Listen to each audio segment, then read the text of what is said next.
able-bodied. What that basically means is that I do not have any physical impediments that make my life just a little more challenging. I don't want to say difficult because it's not really the right word, is it? There are plenty of people out there with physical handicaps who, yes, may have more challenging lives because they don't have all the body parts or all the things that everybody else has, but they live their lives just fine. And besides, just because something is challenging doesn't mean it's difficult. This is a call out to all my fellow able-bodied people.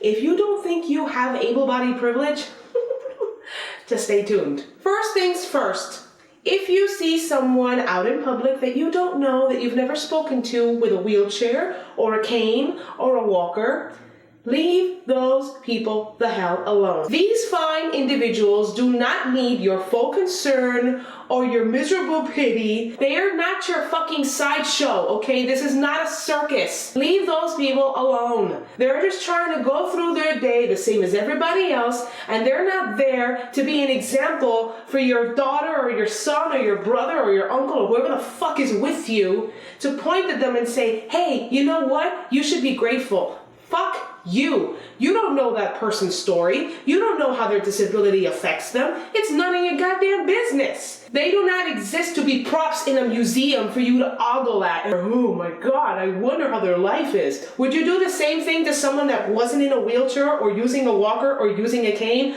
I'm gonna bet you wouldn't. The only reason you're looking at them that way or thinking these things is because they specifically have something like a walker or a cane or a wheelchair.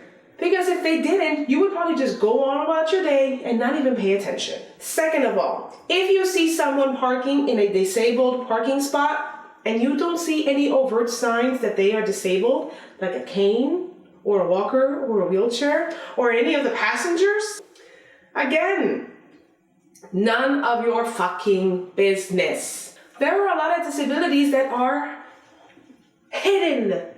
Hidden. Do you know what hidden means? You don't know if it's something that's internal, like a bone fracture or a muscle strain or something that has to do with their blood circulation. You don't fucking know. I have seen way too many people, and I have heard way too many people whisper in my ears, oh, I can't believe they parked there. They don't even look disabled or handicapped.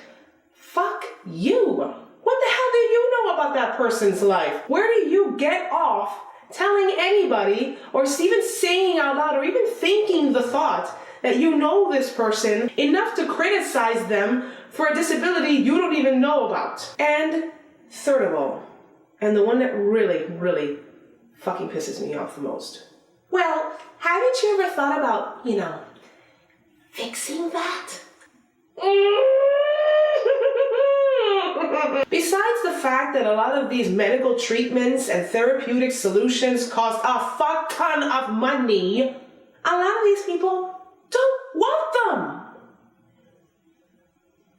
There are people with disabilities who have learned how to cope with said disabilities and get along their lives just fine, whether or not they want to fix it. Unless you're this person's mother or father or doctor, shut your mouth. Leave them alone. These people don't need fixing. They're not broken, okay? The only reason I would think you would say something like this to a disabled person is because you're under the impression if someone doesn't have all their limbs or all their capabilities or whatever, they're not a person. They're lesser than a person.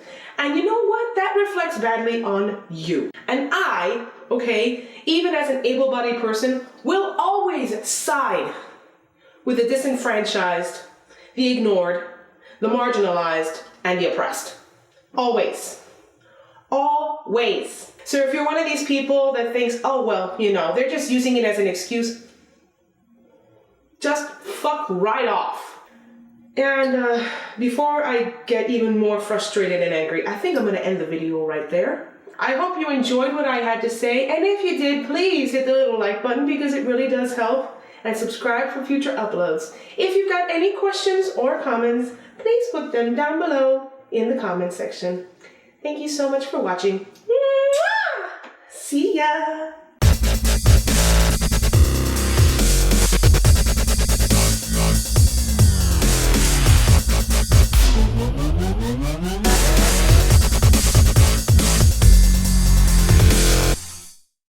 Oh, and if you're wondering about the Band-Aid, this is what happens when you try to feed your cat deli meat and they get a little too excited, and yeah, she bit right through my finger. So double-sided Band-Aid.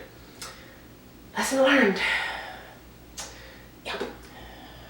Lesson learned.